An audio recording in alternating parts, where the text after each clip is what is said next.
Hello दोस्तों, स्वागत है आपका मेरे YouTube चैनल पूजा पाठ में। दोस्तों, आज मैं आपको सोमवार व्रत कथा सुनाने जा रही हूँ। तो चलिए करते हैं कथा को शुरू। एक नगर में एक बहुत धनवान साहूकार रहा करता था। उसके घर में धन की कोई कमी नहीं थी, परंतु उसको एक बहुत बड़ा दुख था कि उसके कोई पुत्र नहीं था। वह इसी चिंता में दिन रात लगा रहता था। वह पुत्र की कामना के लिए प्रत्येक सोमवार को शिव जी का व्रत और पूजन किया करता था तथा सायंकाल के समय शिव मंदिर में जाकर शिव जी के सामने दीपक जलाया करता था।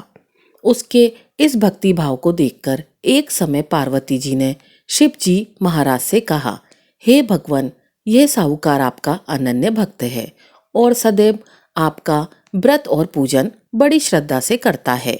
इसकी मनोकामना पूर्ण करनी चाहिए।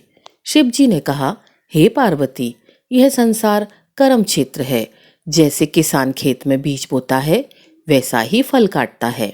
उसी तरह इस संसार में जैसा कर्म करते हैं, वैसा ही फल भोगते हैं। पार्वती जी ने अत्यंत आग्रह से कहा, हे भगवान, जब यह आपका अनन्य भक्त है और इसको अगर किसी प्रकार का दुख है तो उसको अवश्य दूर करना चाहिए, क्योंकि आप सदैव अपने भक्तों पर दयालु होते हैं और उनके दुखों को दूर करते हैं। हे परमेश्वर, यदि आप ऐसा नहीं करेंगे तो मनुष्य आपकी सेवा तथा व्रत क्यों करेंगे? पार्वती जी का ऐसा आग्रह देखकर शिव जी महाराज कहने लगे, हे पार्वती, इसके कोई पुत्र नहीं है। इसी चिंता में यह अति दुखी रहता है। इसके भाग्य में पुत्र न होने पर भी इसको मैं पुत्र प्राप्ति का वर देता हूँ, परंतु यह पुत्र केवल 12 वर्ष तक जीवित रहेगा। इसके पश्चात वह मृत्यु को प्राप्त हो जाएगा। इससे अधिक मैं और इसके लिए कुछ नहीं कर सकता।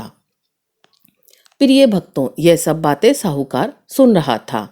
इससे उसको ना तो कोई प्रसन्नता हुई और ना ही कोई दुख हुआ।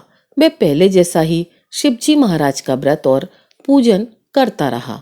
कुछ काल व्यतीत हो जाने पर साहूकार की स्त्री गर्भवती हुई और 10वें महीने में उसके गर्भ से अति सुंदर पुत्र की प्राप्ति हुई।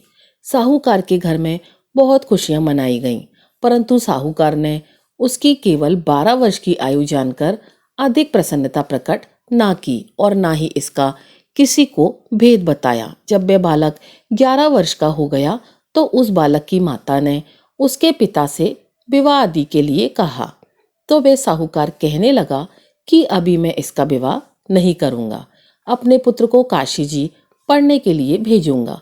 फिर साहूकार ने अपने साले अर्थात बालक के मामा को बुला करके उसको बहुत सा धन देकर कहा कि तुम मेरे बालक को काशी पढ़ने के लिए ले जाओ और रास्ते में जिस स्थान पर भी ठहरना, वहां यज्ञ करते जाना और ब्राह्मणों को भोजन कराते जाना।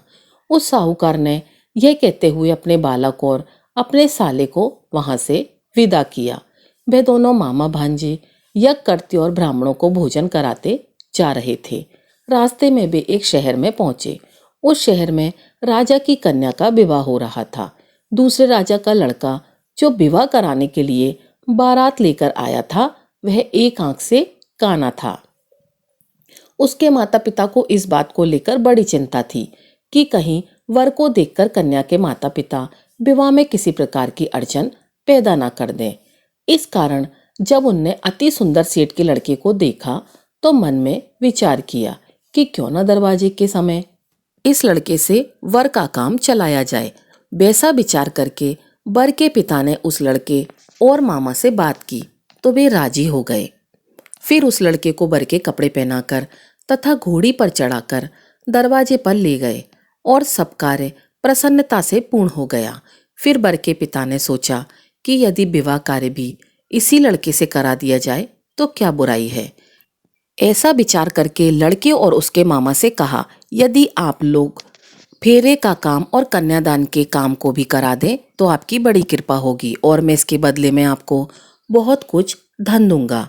तो उन्होंने स्वीकार कर लिया और विवाह कार्य भी बहुत अच्छी तरह से संपन्न हो गया। प्रिय भक्तों, परंतु जिस समय लड़का जाने लगा तो उसने राजकुमारी की चुनरी के पल्ले पर लिख दिया कि तेरा विवाह तो मेरे साथ हुआ है, परंतु जिस राजकुमार के साथ तुमको भेजे वह एक आंख से काना है और मैं काशी जी पढ़ने जा रहा हूँ। लड़के के जाने के पश्चात उस राजकुमारी ने जब अपनी चुनरी पर ऐसा लिखा हुआ पाया तो उसने राजकुमार के साथ जाने से मना कर दिया और कहा कि यह मेरा पति नहीं है। मेरा विवाह जिनके साथ हुआ है वह तो काशी पढ़ने के लिए गए हैं। राजकुमारी के माता पिता ने अपनी कन्या को विदा नहीं किया और बारात वापस चली गई। उधर सेठ का लड़का और उसका मामा काशी पहुंच गए। वहां जाकर उन्होंने यज्ञ किया, ब्राह्मणों को दान दक्षिणा दी और लड़के ने पढ़ना शुरू कर दिया। अब लड़के की आयु 12 वर्ष की हो गई तो उस दिन उसने यज्ञ रचाया। तब अचानक लड़के की तबीयत बिगड़ गई और उसने अपने मामा से कहा, मामा जी आज मेरी तबीयत कुछ ठीक नहीं है। तब मामा ने कहा कि अंदर जाओ और सो जाओ। लड़का घर के अंदर गया और सो गया। थोड़ी देर में उसके प्राण निकल गए। जब उसके मामा ने आकर देखा कि वह मुर्दा पड़ा है तो उनको बड़ा ही दुख हुआ। उसने सोचा अगर मैं अभी रोना पीटना मचा दूंगा तो यज्ञ का कार्य अधूरा रह जाएगा। अतः उसने जल्दी से यज्ञ का कार्य संपन्न कर ब्राह्मणों के जाने के बाद रोना पीटना आरंभ किया। संयोगवश उसी समय भोलेनाथ और पार्वती जी उधर से जा रहे थे। जब उन्होंने जोर जोर से रोने की आवाज सुनी तो पार्वती जी कहने लगी कि हे भगवान, कोई दुखिया रो रहा है, उसके कष्ट को दूर कीजिए। जब शिव पार्वती जी ने पास आकर देखा तो वहां एक लड़का मुर्दा पड़ा था। पार्वती जी कहने लगी कि हे प्रभु, यह तो उसी सेठ का लड़का है जो आपके वरदान से हुआ था। हे भगवान, इस बालक को और आयु दीजिए, नहीं तो इसके माता पिता तड़प तड़प कर मर जाएंगे। पार्वती जी के बार बार आग्रह करने पर शिव जी ने उसको जीवन दान दिया और शिव जी महाराज की कृपा से लड़का जीवित हो गया। शिव जी और पार्वती जी कैलाश पर्वत चले गए।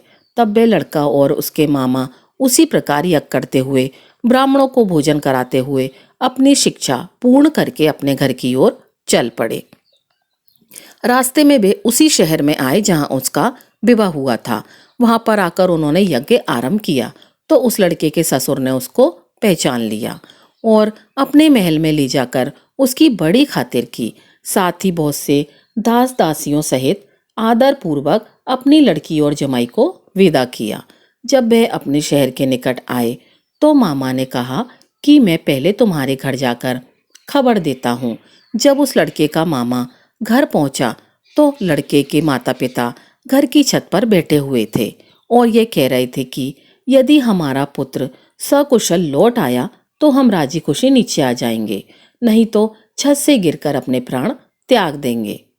इतने में उस लड़के के मामा ने आकर यह समाचार दिया कि आपका पुत्र आ गया है, तो उनको विश्वास नहीं हुआ। तब उसके मामा ने शपथ पूर्वक कहा कि आपका पुत्र अपनी स्त्री के साथ बहुत सारा धन लेकर आया है। तो सेठ ने आनंद के साथ उनका स्वागत किया और बड़ी प्रसन्नता के साथ रहने लगे। इस प्रकार से जो कोई भी सोमवार के व्रत को धारण करता है अथवा इस कथा को पढ़ता या सुनता है, उसके समस्त मनोकामनाएं पूर्ण होती हैं। तो बोलिए ओम नमः शिवाय। प्रिय भक्तों, अब सुनते हैं सोमवार के दिन सुनी जाने वाली शिव पार्वती जी की दूसरी कथा। भगवान भोलेनाथ शिव जी अत्यंत भोले और दयालु हैं। वे अपने भक्तों की साधारण सी भक्ति से भी प्रसन्न हो जाते हैं और उन्हें वरदान देते हैं। वे त्रिदेव में से एक हैं और उनकी महिमा अनंत अपरंपार है। शिव जी की उपासना से भक्तों को अपार शक्ति, शांति, मोक्ष की प्राप्ति होती है। जो भी भगवान भोलेनाथ को सच्चे मन से स्मरण करता है, उनकी कथाओं को प्रेम पूर्वक सुनता है, तो उनकी सभी बाधाएं दूर हो जाती हैं। वे अपने भक्तों को सांसारिक कष्टों से मुक्ति प्रदान कर मोक्ष के मार्ग पर ले जाते हैं। तो आइए हम आज सुनेंगे बहुत ही अच्छी शिव पार्वती जी की बड़ी ही दुर्लभ पौराणिक कथा। इसलिए अगर आपको भगवान भोलेनाथ से सच्चा प्रेम है तो फिर कमेंट बॉक्स में हर हर महादेव का उद्घोष लिखते हुए वीडियो को लाइक जरूर करें। कृपया कथा को बीच में ही छोड़कर शिव अपमान का पाप अपने सिर ना लें और कथा को पूरा सुने। एक गांव में भगवान शिव जी के परम भक्त एक ब्राह्मण महाराज रहा करते थे। पंडित जी जब तक रोज सुबह ब्रह्म मुहूर्त में उठकर नित्य कर्मों से निवृत्त होने के पश्चात भगवान शिव जी का पूजन नहीं कर लेते, तब तक उन्हें चैन नहीं पड़ता था। जो कुछ भी दान दक्षिणा में मिल जाता, इसी से पंडित जी अपना गुजारा करते थे और दयालु इतने थे कि जब भी कोई जरूरतमंद मिल जाता, अपनी क्षमता के अनुसार उसकी सेवा जरूर करते थे। इस कारण शिव जी के परम भक्त ब्राह्मण देवता गरीबी का जीवन व्यतीत कर रहे थे। पंडित जी के इस दानी प्रवृत्ति से उनकी पत्नी उनसे नाराज थी, किंतु उनकी भक्ति प्रार्थना को देखकर उनसे अत्यधिक प्रेम भी करती थी। इसीलिए वह कभी भी उनका अपमान नहीं करती थी। साथ ही अपनी जरूरत का धन आस पड़ोस और मजदूरी करके जुटा लेती थी। एक समय ऐसा आया जब मंदिर में दान दक्षिणा आना कम हो गया, जिससे पंडित जी को आर्थिक तंगी का सामना करना पड़ा। घर की मूल आवश्यकताओं की पूर्ति नहीं होने के कारण वे दुखी रहने लगे। इसी तरह दिन बीतने लगे। एक दिन महाशिवरात्रि का दिन आया।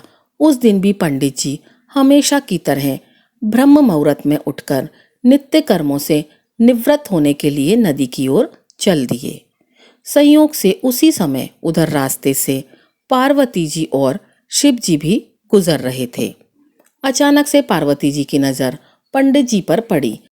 उन्होंने शिव जी से कहा, हे प्रभु, यह ब्राह्मण प्रतिदिन आपकी उपासना करते हैं, फिर भी आप इनकी चिंता नहीं करते हैं। पार्वती जी की बात सुनकर शिव जी बोले, हे देवी, अपने परम प्रिय भक्तों की चिंता मैं नहीं करूंगा तो कौन करेगा। पार्वती जी कहती हैं, तो हे प्रभु, इस ब्राह्मण देव की आपने अभी तक सहायता क्यों नहीं की। तब शिव जी कहते हैं, हे देवी, आप निश्चिंत रहिए। अब तक जितने भी बिल्व पत्र इसके शिवलिंग पर चढ़ाए हैं, वही आज रात्रि में सारे बिल्व पत्र से वह धनपति बना देंगे। यह बातचीत करके पार्वती जी और शिव जी वहां से चल दिए। किंतु संयोग तो देखिए, इस समय उधर से एक व्यापारी गुजर रहा था। उसने छुपकर शिव जी पार्वती जी की यह वार्तालाप सुन ली। व्यापारी ने अपना दिमाग चलाया कि अगर बेलपत्र से ब्राह्मण धनपति हो सकता है तो फिर क्यों ना मैं भी हो सकता हूँ। यही सोचकर वह ब्राह्मण के घर पहुंच गया और ब्राह्मण से बोला, पंडित जी, आपने अब तक जितने भी बेलपत्र से पूजन किया है, शिवलिंग पर चढ़ाया है, वह सब मुझे दे दीजिए। बदले में मैं आपको 100 स्वर्ण मुद्राएं दूंगा। पंडित जी ने अपनी पत्नी से पूछा तो वह बोली कि पुण्य का दान ठीक तो नहीं, किंतु दे दीजिए, हमें धन की जरूरत है, इसलिए दे दीजिए। पंडित जी ने सारे बेलपत्र को थैले में भरकर सेठ जी को दे दिया। बेलपत्र का बोरा लेकर सेठ जी पहुंच गए मंदिर और शिवलिंग पर चढ़ाकर देखने लगे तमाशा कि कब शिव जी कृपा करेंगे और मैं धनपति बनूंगा। प्रतीक्षा करते करते सेठ जी को आधी रात हो गई। सेठ जी चमत्कार देखने के लिए बहुत उतावले हो रहे थे। आखिर तीसरा पहर गुजरने के बाद सेठ जी के सब्र का बांध टूट गया और क्रोध में आकर सेठ जी शिवलिंग को जोर जोर से हिलाने लगे। अब हुआ चमत्कार। सेठ जी के हाथ शिवलिंग से ही चिपक गए। उन्होंने बहुत प्रयास किया, किंतु हाथ हिले तक नहीं। थक हार कर सेठ जी भगवान भोलेनाथ से क्षमा याचना करने लगे।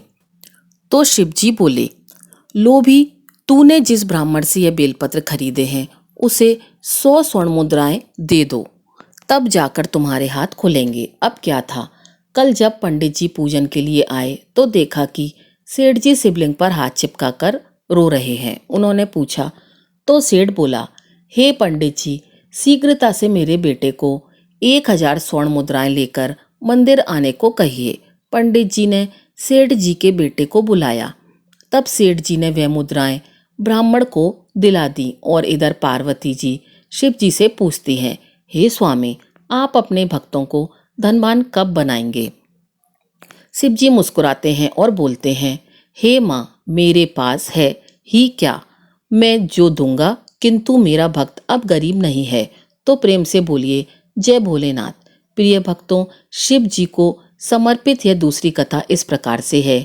कहते हैं ना, अगर भक्ति में शक्ति हो तो हर को संभव है। महाकवि विद्यापति मैथिली के सर्वोपरि कवि थे। महाकवि विद्यापति भगवान शिव जी के बहुत ही बड़े भक्त थे। उन्होंने अनेकों मैथिली कविताएं, रचनाएं और गीत लिखे हैं।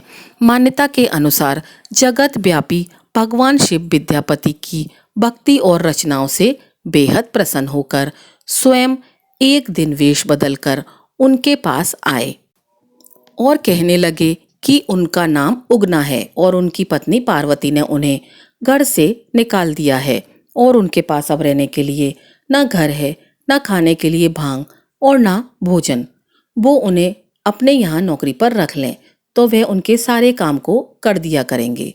लेकिन विद्यापति खुद आर्थिक रूप से धनवान नहीं थे जो उनको नौकरी पर रख लेते। लेकिन भोलेनाथ कहाँ मानने वाले थे। वे विद्यापति को बार बार कहते रहे कि बस 2 वक्त की रोटी पर उनका सारा काम कर देंगे। विद्यापति उनके बार बार कहने को टाल नहीं सके और उन्होंने उन्हें नौकरी पर रख लिया। भगवान शिव विद्यापति के सारे काम किया करते थे। उनकी भैंस गाय को चराना, उन सभी जानवरों को नहलाना, खेत खलिहान साफ करना, विद्यापति को खेती में हाथ बटाना और सब चीज़ों के समापन के बाद भांग पीकर विद्यापति के साथ बैठकर उनके लिखे रचनाएं और गीतों को सुनते थे। एक दिन विद्यापति उगना के साथ राज दरबार में जा रहे थे। जेठ का महीना था और पूरी भूमि जैसे तवे की तरह तप रही थी। जंगल से गुजरते हुए भीषण गर्मी के कारण विद्यापति अचेत होकर गिर पड़े। उन्होंने उगना से कहा कि प्यास के कारण उनकी मृत्यु हो जाएगी, इसलिए कैसे भी हो उनके पीने के लिए पानी ले आए। अपने स्वामी की रक्षा के लिए उगना पानी की खोज में गए, किंतु उन्हें तो पता ही था कि यहाँ आसपास दूर दूर तक पानी की एक भी बूंद नहीं है। तो अपने भक्त की रक्षा के लिए उगना रूपी भगवान शंकर ने थोड़ी दूर जाकर उन्होंने अपनी जटा खोली, एक लोटा गंगा जल लेकर विद्यापति के पास पहुंचे। जल पीते ही विद्यापति को गंगा जल का स्वाद आया। उन्होंने सोचा कि इस वन के बीच यह जल कहाँ से आया। उन्होंने उगना अर्थात शिव जी से पूछा, उगना, यह जल तूने कहाँ से लाया? शिव जी को उनके द्वार की हुई चतुराई पकड़े जाने की आशंका हुई। उन्होंने कहा कि पास ही एक नदी से। विद्यापति कहाँ मानने वाले थे कि यह जल किसी नदी का है। उन्हें तो पूरा विश्वास था कि यह तो गंगा जल है। उन्होंने उगना से कहा कि वह उनको वह नदी दिखाए। उगना विद्यापति को लेकर उस दिशा की ओर बढ़े। फिर दूसरी दिशा की तरफ बहुत ढूंढने के बाद भी कहीं कोई नदी नहीं मिली। अब विद्यापति को संदेह हुआ कि कहीं उगना स्वयं भगवान शिव ही तो नहीं। उन्होंने शिव के चरण पकड़ लिए तो शिव जी को अपने वास्तविक रूप में आना पड़ा। इसके बाद भगवान शिव ने विद्यापति से कोई एक वर मांगने के लिए कहा तो महाकवि विद्यापति ने उन्हें उनके साथ रहने की इच्छा जताई। तब भगवान शिव जी जो उगना बनकर उनके साथ रह रहे थे, उन्होंने कहा कि मैं तुम्हारे साथ उगना बनकर रहूंगा, किंतु उनके वास्तविक रूप का किसी को पता नहीं लगना चाहिए। यदि जिस दिन उसने किसी को बता दिया कि वे ही भगवान भोलेनाथ हैं, तो वे तुरंत उस घर को छोड़कर चले जाएंगे। तब विद्यापति ने हाँ कहा। फिर घर पहुंचने के बाद विद्यापति के स्वभाव में परिवर्तन आ गया। वह अब उगना को किसी प्रकार के काम को करने के लिए नहीं कहते थे। उसके सभी काम को विद्यापति स्वयं करते थे। विद्यापति को तो जैसे पूरा संसार मिल गया। वे और अधिक उगना को लेकर भगवान के भजन में रम गए। इस कारण उनकी पत्नी सुशीला का असंतोष और बढ़ गया। उगना भी भांग खाकर कहीं पड़ा रहता था, उन्हें जैसे कोई चिंता ही ना हो। यह सब विद्यापति की पत्नी को थोड़ा अजीब लगने लगा। एक दिन विद्यापति की पत्नी ने उगना से कहा कि मवेशियों को चारा देने के बाद कुछ लकड़ियां जंगल से लेकर आओ। लेकिन उगना को यह बातें याद कहाँ रहा। वह तो भांग के नशे में कहीं पड़े रहे। बहुत देर के बाद जब वह घर पहुंचे तो विद्यापति की पत्नी अत्यंत गुस्से में थी। अपनी आज्ञा की ऐसी अवहेलना होते देख सुशीला क्रोध से भर गई। उसने वहीं रसोई से एक जलती हुई छड़ी उठाई और उगना को पीटना शुरू कर दिया। अब विद्यापति ने ऐसा देखा तो अनायास ही उनके मुख से निकल गया कि तूने ये क्या किया, यह साक्षात भगवान शंकर हैं।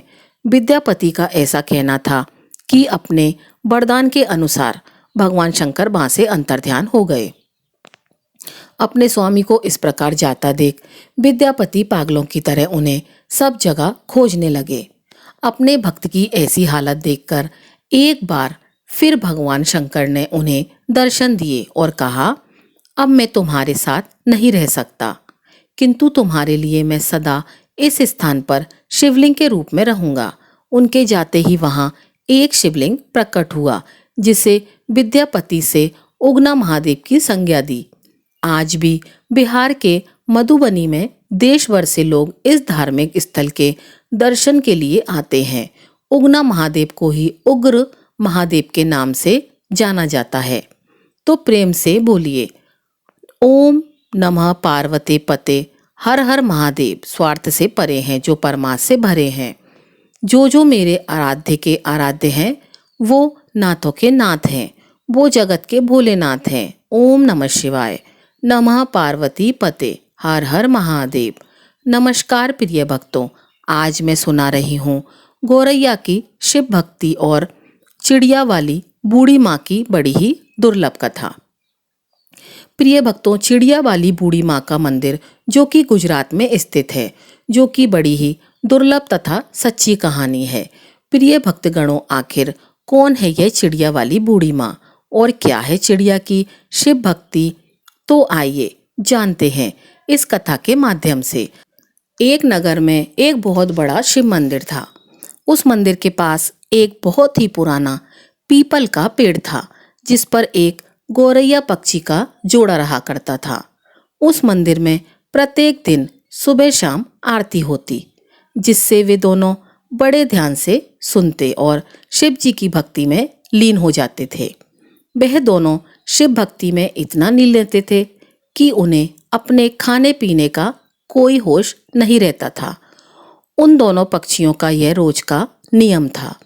जब भी मंदिर की घंटी बजती और आरती होती तो वह दोनों पहुंच जाते और भगवान शिव की आराधना करते। प्रिय भक्तों, इस प्रकार उनका जीवन यापन हो रहा था। उन्हें बड़ी आसानी से भोजन और पानी भी मिल जाया करता था। उसी मंदिर के बगल में एक बूढ़ी माँ का घर था। वह बूढ़ी माँ घर में अकेली रहती थी। उसकी कोई संतान नहीं थी, ना ही कोई रिश्तेदार था। इस प्रकार वह अपना जीवन अकेले ही व्यतीत कर रही थी। वह अपनी छत पर पक्षियों के लिए रोज दाना डालती और पानी भी रखती थी। उनका यह रोज का नियम था। वे दोनों पक्षी जो रोज उनकी छत पर आते और रखे हुए दाने को चुगते और पानी पीते, फिर उसमें से अपने बच्चों के लिए दाना ले जाते। प्रिय भक्तगणों, उस बूढ़ी माँ के कारण उन पक्षियों का जीवन भी आराम से व्यतीत हो रहा था। एक दिन की बात है, वह बूढ़ी माँ बीमार हो गई और बिस्तर पर पड़ जाती है। उनकी सेवा करने वाला कोई भी नहीं था। वह अब छत पर दाना पानी भी नहीं डाल पा रही थी। बेचारी बूढ़ी माँ को चलने तक की शक्ति नहीं रह गई थी। अपने बिस्तर पर वह पड़ी रहती थी। कोई एक गिलास पानी देने वाला भी नहीं था, कोई अन्न पानी पूछने वाला, ना ही कोई दवा देने वाला। अब देखिए, वे पक्षी जब छत पर आते हैं तो देखते हैं कि छत पर दाना पानी नहीं है। उन्हें लगा कि बूढ़ी माँ कहीं गई है। इसी तरह 2 दिन, 3 दिन, 4 दिन बीत जाते हैं। बूढ़ी माँ कमजोर होती जाती है और एक दिन उनकी मृत्यु हो जाती है। अब देखिए, वे दोनों पक्षी परेशान हो जाते हैं। जब दोनों पक्षी देखते हैं कि बूढ़ी माँ का कुछ पता नहीं चल रहा है, तो वे दोनों परेशान हो जाते हैं और अपने उस प्यारी सी बूढ़ी माँ को पूरे नगर में ढूंढने लगते हैं। पर पूरे नगर में उन्हें कहीं भी उस बूढ़ी माँ का पता नहीं चलता है। तब चिड़िया अपने पति से कहती है, पिया जी, हमने बूढ़ी माँ को कितना ढूंढा पर बूढ़ी माँ हमें कहीं नहीं मिली, अब हम क्या करें। तब चिड़िया का पति कहता है, हे चिड़िया, हमने उन्हें हर जगह ढूंढा पर हमने उन्हें उनके घर में नहीं देखा। एक बार उनके घर में भी जाकर देखना चाहिए, कहीं वह बीमार तो नहीं। चिड़िया ने कहा, हो सकता है। अब देखिए, वे दोनों उस बूढ़ी माँ के घर के अंदर चले जाते हैं। अंदर जाकर देखते हैं कि बूढ़ी माँ बिस्तर पर थी। उनके शरीर में कोई हलचल नहीं थी। उन भोले भाले पक्षियों ने उन्हें जगाने की कोशिश की, अपने पंखों से उन्हें हवा किया, लेकिन वे बूढ़ी माँ नहीं उठी। तब गौरैया का जोड़ा समझ गया कि बूढ़ी माँ अब इस दुनिया में नहीं रही, उनकी मृत्यु हो चुकी है। यह देखकर दोनों पक्षी बहुत ही दुखी हो जाते हैं। बूढ़ी माँ का मुंह खुला हुआ था, शरीर के ऊपर मक्खियां भिनभिना रही थीं। उनकी ऐसी अवस्था देखकर उनके हृदय में बहुत ही पीड़ा होती है। अब वे तो पक्षी थे, क्या करते। अब उन्हें दाना चुगने दूर दूर जाना पड़ता। शाम को जब मंदिर का घंटा बजता है तो वे दोनों गौरैया पक्षी का जोड़ा मंदिर में पहुंच जाते हैं और एक पैर पर खड़े होकर भगवान शिव की आराधना तपस्या करने लगते हैं। कठोर तपस्या करते करते बहुत समय बीत जाता है, लेकिन वे लगातार शिव जी की भक्ति करते ही रहते हैं। 1 महीना बीत जाता है पर वे बिना कुछ खाए पिए भगवान की भक्ति ही करते रहते हैं। तब उन पक्षियों की भक्ति देखकर भगवान शिव जी बहुत ही प्रसन्न हुए और उन्हें दर्शन देते हैं और उनसे पूछते हैं, हे पक्षियों, तुम्हें क्या चाहिए? जो तुम मुझसे वर मांगो मैं तुम्हें अवश्य दूंगा। मैं तुम्हारी इस कठोर भक्ति से बहुत ही प्रसन्न हूँ। तुम दोनों ने नन्ही सी जान होते हुए भी अपनी क्षमता से बाहर जाकर मेरी भक्ति की है। तब गौरैया ने कहा, हे प्रभु, हमें कुछ नहीं चाहिए, बस आप हमारी बूढ़ी माँ को फिर से जीवित कर दीजिए, बस यही चाहिए। तब भगवान शिव शंकर ने कहा, यह सृष्टि का नियम है, पक्षियों, जो मर जाता है वह कैसे जीवित हो सकता है? मैं सृष्टि के नियम को कैसे तोड़ सकता हूँ? तब चिड़िया ने कहा, नहीं भोलेनाथ, हमें कुछ नहीं चाहिए, हमें तो बस हमारी बूढ़ी माँ ही चाहिए। शिव जी ने कहा, हे पक्षियों, अब इस बूढ़ी माँ का शरीर गल चुका है, उसमें से कीड़े निकलने लगे हैं, उनका शरीर बेकार हो गया है, मैं उन्हें कैसे जीवित कर सकता हूँ? तब दोनों पक्षी जिद करने लगे और कहते हैं, हे भोलेनाथ, आपने हमें वचन दिया है महादेव की, हम जो भी आपसे मांगेंगे आप अपने वचन से पीछे नहीं हटेंगे। तब भगवान शिव ने कहा, तुम्हारी जिद और अपने वचन के कारण मैं विवश हूँ।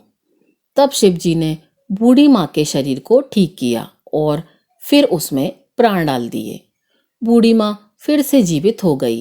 दोनों पक्षी बूढ़ी माँ को अपने सामने देखकर बहुत ही प्रसन्न होते हैं। तभी बूढ़ी माँ अपने सामने अपने समक्ष भोले शंकर को देखती है तो कहती है, हे नाथ, हे प्रभु, आपके दर्शन पाकर मेरे सभी जन्मों के पाप धुल गए। आपने मुझे दर्शन दिए हैं। हे प्रभु, मैंने ऐसा क्या काम किया था जो आपने मुझे फिर से जीवित किया? तब भगवान शिव शंकर ने कहा, मैंने तुम्हें तुम्हारे कर्मों के कारण जीवित नहीं किया है, बल्कि इन दोनों पक्षियों के कारण जीवित किया है। इन दोनों गौरैया पक्षी के जोड़ों ने एक पैर पर खड़े होकर मेरी आराधना की। मैंने उन्हें आशीर्वाद दिया और उन्हीं की वजह से तुम आज जीवित हो। ये पक्षी वही हैं जो तुम्हारी छत पर दाना चुगते हैं और पानी पीते हैं। सच जानकर बूढ़ी माँ को बहुत ही आश्चर्य हुआ। तब उसने भगवान शिव को प्रणाम किया और भगवान शिव ने कहा कि तुम्हारी भक्ति, इन पक्षियों के प्रति प्रेम और अन्नदान करने से मैं बहुत ही प्रसन्न हूँ। मैं तुम्हें आशीर्वाद देता हूँ कि तुम असाध्य से भी असाध्य रोग दूर कर सकती हो। तुम्हारे पास जो भी कोई आएगा उनकी सभी मनोकामनाएं पूर्ण होंगी। यह सब जानकर बूढ़ी माँ को बहुत ही आश्चर्य हुआ। तब उसने भगवान शिव को प्रणाम किया और फिर भगवान शिव वहां से अंतर्ध्यान हो गए। फिर वह बूढ़ी माँ अपनी छत पर दाना और पानी रखने लगी। वह पक्षी का जोड़ा वहां आता और दाना चुगता, पानी पीता और अपने बच्चों के लिए साथ में ले जाता और अपने बच्चों के साथ बहुत ही प्रसन्नचित रहने लगा। प्रिय भक्तों, उस बूढ़ी माँ ने उन पक्षियों के जोड़े से कहा, तुम दोनों ने मुझे जीवन दान दिया है, भगवान शिव की आराधना की है, अपने लिए कुछ ना मांगकर मेरे लिए वरदान मांगा है। मैं चाहती हूँ कि तुम मेरे घर में ही मेरी आंखों के सामने रहो। यह सुनकर दोनों पक्षी उस बूढ़ी माँ की बात मान लेते हैं और उनके घर आकर घोंसला बनाकर रहने लगते हैं। इस तरह दिन बीतने लगे। बूढ़ी माँ तथा पक्षियों की चर्चा दूर दूर तक होने लगी कि एक बूढ़ी माँ है जो मरकर भी जीवित हो गई और उसमें अजीब सी शक्तियां आ गई हैं।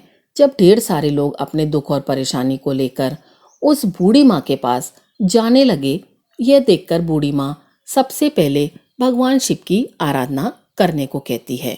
फिर उसके पश्चात भगवान शिव की विभूति देती है और उन्हें आशीर्वाद देकर वहां से विदा करती है।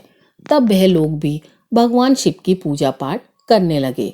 धीरे धीरे उनके दुख दूर होने लगे। इस प्रकार धीरे धीरे बहुत समय बीत जाता है और बूढ़ी माँ एक दिन अपने उसी स्थान पर जब बहुत ही वृद्ध अवस्था में आ जाती है, तब जीवित समाधि ले लेती है और फिर उस स्थान पर भव्य मंदिर बनवाया जाता है। आज भी यह मंदिर गुजरात में स्थित है और इस मंदिर को चिड़िया वाली बूढ़ी माँ के नाम से जाना जाता है। उस मंदिर में आज भी गौरैया पक्षी का जोड़ा हमेशा देखने को मिलता है और इस तरह सबका कल्याण होता है। तो एक बार प्रेम से बोलिए, नमः पार्वती पते हर हर महादेव, ओम नमः शिवाय। तो दोस्तों, यह थी आज की हमारी कथा। अगर आपको कथा अच्छी लगी हो तो वीडियो को लाइक कीजिएगा और चैनल को सब्सक्राइब कीजिएगा। आपका दिन शुभ हो।